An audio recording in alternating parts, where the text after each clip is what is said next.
Assalamualaikum warahmatullahi wabarakatuh. Selamat pagi ya buat teman-teman semua dimanapun Anda berada. Salam sehat, salam profit konsisten. Hari ini hari Senin tanggal 4 Desember 2023, Zona Forex akan memberikan informasi ya mengenai jadwal kalender ekonomi yang akan rilis satu minggu ini dari hari Senin sampai dengan hari Jumat.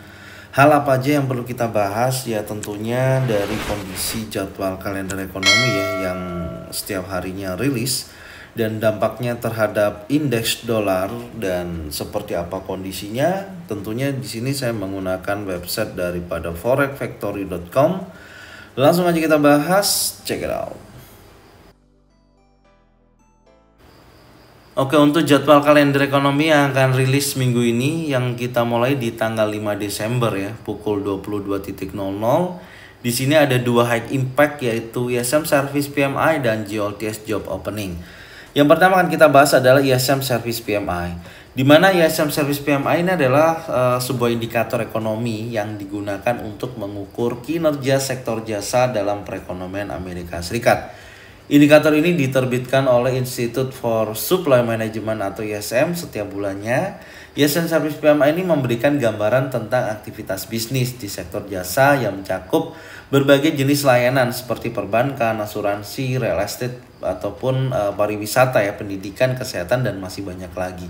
Tentunya dengan adanya kenaikan data ISM Service PMI itu menunjukkan positif terhadap indeks dolar, tapi kalau datanya di bawah daripada forecast atau di bawah daripada data sebelumnya akan menunjukkan negatif terhadap indeks dolar. Dan kalau kita baca secara data yang ada saat ini ya, previousnya setelah penurunan di data sebelumnya sebesar 51,8%, di tanggal 5 Desember diprediksikan ada kenaikan angka sebesar 52,5%. Dan jika mana angka tersebut terjadi kenaikan sesuai dengan forecastnya di aktualnya, maka menunjukkan positif terhadap indeks dolar. Tapi kalau datanya di bawah forecast, di bawah previous, maka menunjukkan negatif terhadap indeks dolar. Secara keseluruhan, angka ISM Service PMI diprediksikan sebesar 52,5%, maka di situ jika mana aktualnya sesuai dengan forecast, maka menunjukkan positif terhadap indeks dolar itu sendiri. Kemudian di jam yang sama ada GLTS Job Opening. Ini juga pengaruhnya sangat besar ya tentunya. Jadi data dari survei GLTS ini sering digunakan oleh ekonom ya atau analis pasar tenaga kerja dan pembuat kebijakan untuk mendapatkan wawasan lebih dalam tentang kondisi pasar tenaga kerja. Pemantauan perubahan dalam jumlah lowongan pekerjaan dan tingkat perputaran tenaga kerja dapat memberikan tanda-tanda tentang kekuatan atau ketidakstabilan dalam perekonomian. Jadi kalau kita perhatikan GLTS Job Opening ini ketika angkanya menguat pastinya positif terhadap indeks dolar karena banyaknya lowongan pekerjaan, dan kemudian kalau datanya itu di bawah forecast ya atau di bawah previous maka menunjukkan negatif terhadap indeks dolar. Kalau kita lihat dari datanya previousnya ya 9,55 juta dan forecastnya di sini adalah 9,33 juta. Ada penurunan angka, maka jika mana aktualnya sesuai dengan forecast yang diprediksikan, maka menunjukkan negatif terhadap indeks dolar itu sendiri. Dan tentunya kalau angkanya ternyata aktualnya tidak sesuai forecast ya, ternyata naik lebih tinggi bahkan di atas previous, maka menunjukkan positif terhadap indeks dolar. Dan kalau saya lihat untuk GLTS Job Opening sendiri dari forecastnya ya kan di sini ada penurunan sebesar 9,33 juta. Maka diprediksikan untuk data GLTS Job Opening di tanggal 5 Desember ini menunjukkan penurunan atau pelemahan terhadap indeks dolar itu sendiri. Oke, selanjutnya kita akan membahas jadwal kalender ekonomi yang rilis tanggal 6 Desember. Check it out.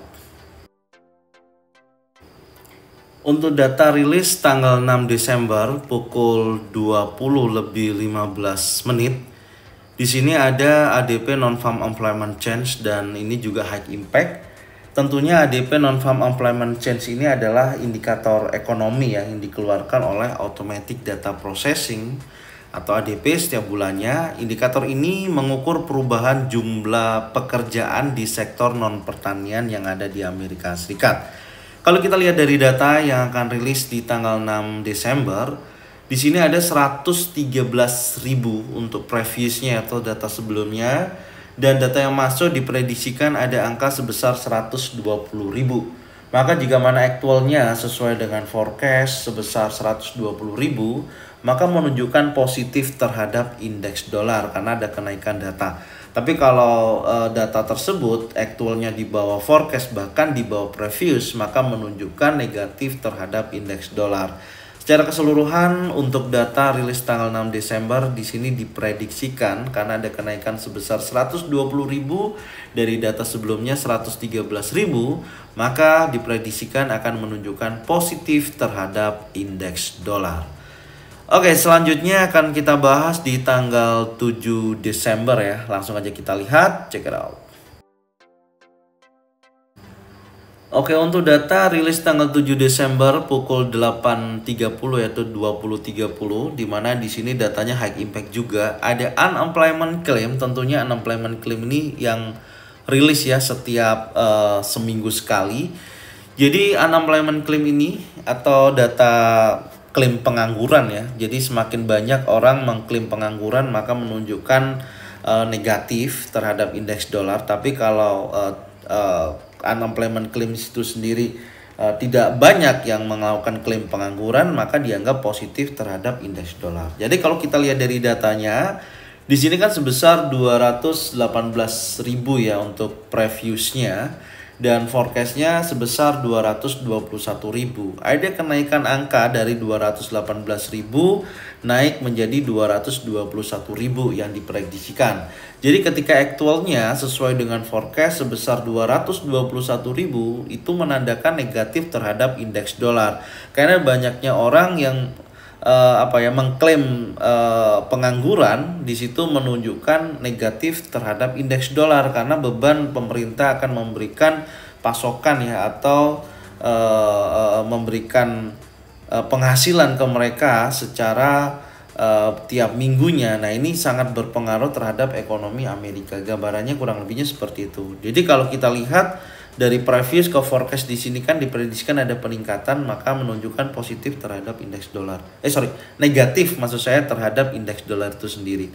Tapi kalau nanti angkanya turun ya di bawah previous, di bawah 218.000 atau di bawah forecastnya, maka menunjukkan positif terhadap indeks dolar. Jadi secara keseluruhan untuk data unemployment claim di tanggal 7 Desember pukul 8.30 atau 20.30 di sini menunjukkan negatif terhadap indeks dolar karena dari previous ke forecastnya ada peningkatan angka sebesar 221.000.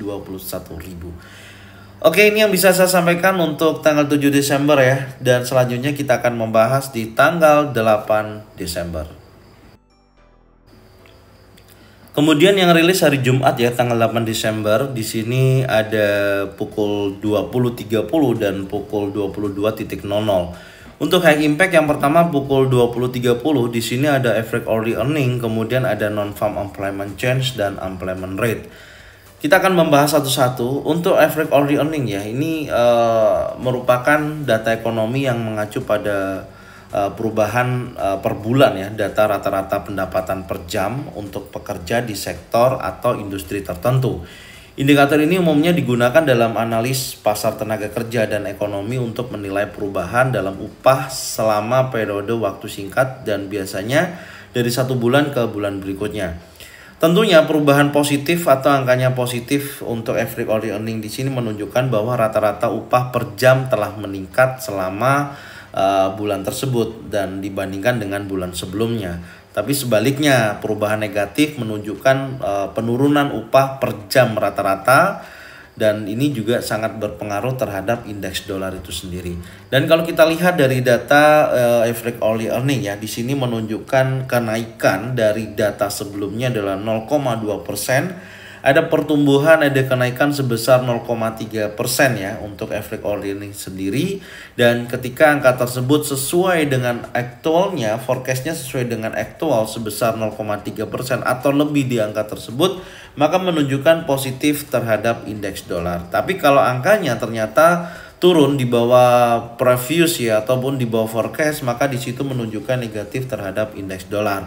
Secara keseluruhan kalau kita perhatikan dari data previousnya adalah 0,2%, diprediksikan ada kenaikan sebesar 0,3%, maka menunjukkan positif terhadap indeks dolar itu sendiri.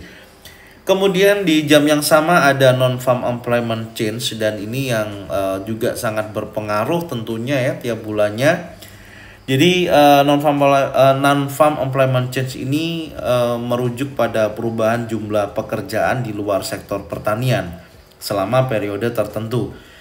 Ini adalah indikator ekonomi yang penting dan sering digunakan untuk mengukur kesehatan pasar tenaga kerja dan pertumbuhan ekonomi secara keseluruhan. Jadi ketika data NFP ini atau non-farm employment change ini menunjukkan positif, maka di situ menunjukkan ekonomi membaik dan positif terhadap indeks dolar. Jadi kalau kita lihat dari data previousnya sebesar 150.000 dan forecastnya di sini 185.000. Ada kenaikan, ada pertumbuhan prediksinya ya di angka 185.000. Jadi ketika actualnya sesuai dengan forecast, maka menunjukkan positif terhadap indeks dolar itu sendiri. Tapi kalau nanti angkanya ternyata menghasilkan angka di bawah previous ataupun di bawah forecast, maka menunjukkan negatif terhadap indeks dolar.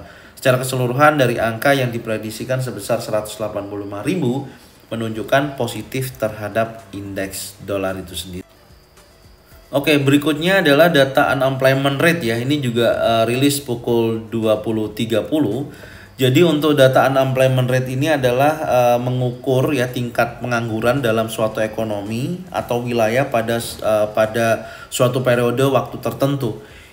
Ini adalah salah satu indikator kunci yang digunakan untuk mengukur kesehatan pasar tenaga kerja dan tingkat ketidakpekerjaan di suatu negara tersebut. Jadi kalau kita lihat angkanya sebenarnya ini kan lebih stabil ya, dari 3,9%.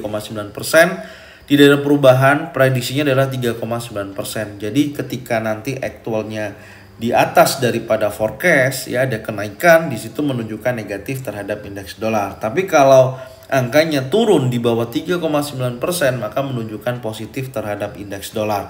Jadi menurut saya dari ketiga data ini ya karena unemployment rate ini stabil, maka menunjukkan positif ya dari average hourly earning, non-farm employment ataupun unemployment rate itu sendiri setidaknya menunjukkan positif terhadap indeks dolar dari angka atau data yang akan rilis atau yang diprediksikan.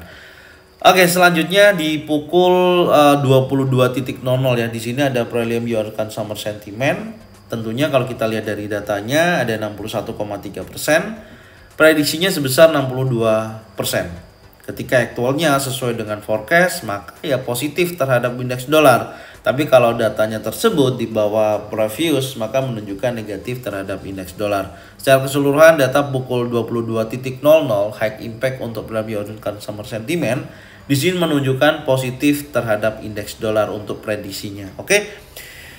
Jadi ini yang bisa saya sampaikan ya untuk jadwal kalender ekonomi yang akan rilis selama 1 minggu ke depan ya. Dan tentunya data-data ini susah untuk kalau kita prediksi terhadap dampak yang ada ya, karena belum ada aktualnya dan semua berpengaruh terhadap sentimen pasar. Jadi teman-teman harap hati-hati untuk menanggapi ataupun ketika trading by news, kalau saya sarankan sih jangan lakukan, tapi lebih baik ketika news tersebut rilis ya di jam tersebut tentunya tunggu kisaran 15 ataupun 1 jam ke depan untuk melihat kondisi kestabilan setelah rilis data news. Itu lebih bijak menurut saya seperti itu. Jadi itu aja yang bisa saya sampaikan. Semoga informasi ini bermanfaat dan jangan lupa share videonya, channelnya ke teman-teman kalian semua supaya mereka semua bisa mendapatkan manfaat yang sama. Dan jangan lupa subscribe, like, komen, dan bunyikan loncengnya untuk bisa mendapatkan notifikasi dari Zona Forex. Thank you buat semuanya. Salam sehat, salam profit konsisten. Assalamualaikum warahmatullahi wabarakatuh. Welcome back to my channel Zona Forex.